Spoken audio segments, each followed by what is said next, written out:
Design number 17. Suburban Villa. An 1850s floor plan. This study for a villa residence illustrates two varieties of the same leading idea of plan and elevation that were executed some years ago in Georgetown, District of Columbia. The upper one was prepared for Mr. R.P. Dodge, and the lower one for Mr. F. Dodge. These gentlemen commenced their houses about the same time, and each desired to obtain the particular distribution of the rooms shown on the plan, and wished for a general similarity in the two designs, although the situations on which the buildings were to be erected differed somewhat in their local requirements. By reversing the plan and altering the position of the library, the necessary change was made, and the details also were varied as much as possible. The windows in one design being square and covered by projecting wooden hoods, while in the other they were made with circular heads and stone label moldings. Minor modifications were also introduced throughout the whole of the exterior and interior. And thus, although these two houses have their principal features in common, neither is a servile imitation of the other. The plan of principal floor shows a porch that occupies the lower story of a tower and forms a continuation to veranda on the principal front.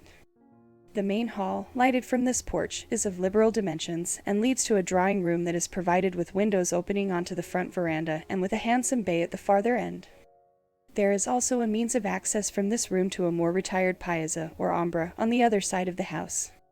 The dining room, which communicates with the ombra, is, as shown, entered from this parlor as well as from the outer hall, and has a large pantry, or service room, attached. Another door leads to the staircases and garden entrance. And as the library is also furnished with a second door, all the principal rooms can be reached, as may be seen on reference to the plan, from the upper floor, without its being necessary to traverse the principal hall.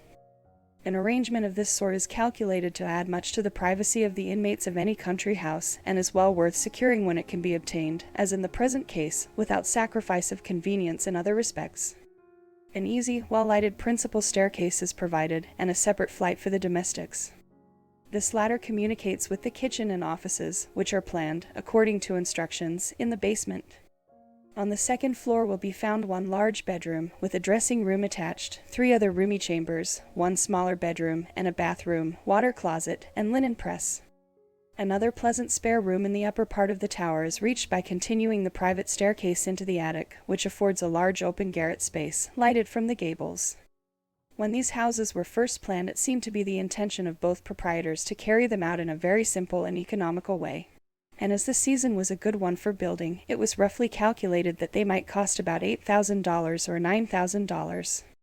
Such a plan, under ordinary circumstances, and with a perfectly plain finish, might now be fairly executed for $10,000, but not in the thoroughly complete and handsome style that was ultimately adopted by Messrs. Dodge, who were led to introduce, as the work proceeded, a good deal of cut stone into the exterior details of the design, and who appear to have spared no expense, either in labor or materials, to develop the whole idea of the plan in an entirely satisfactory manner.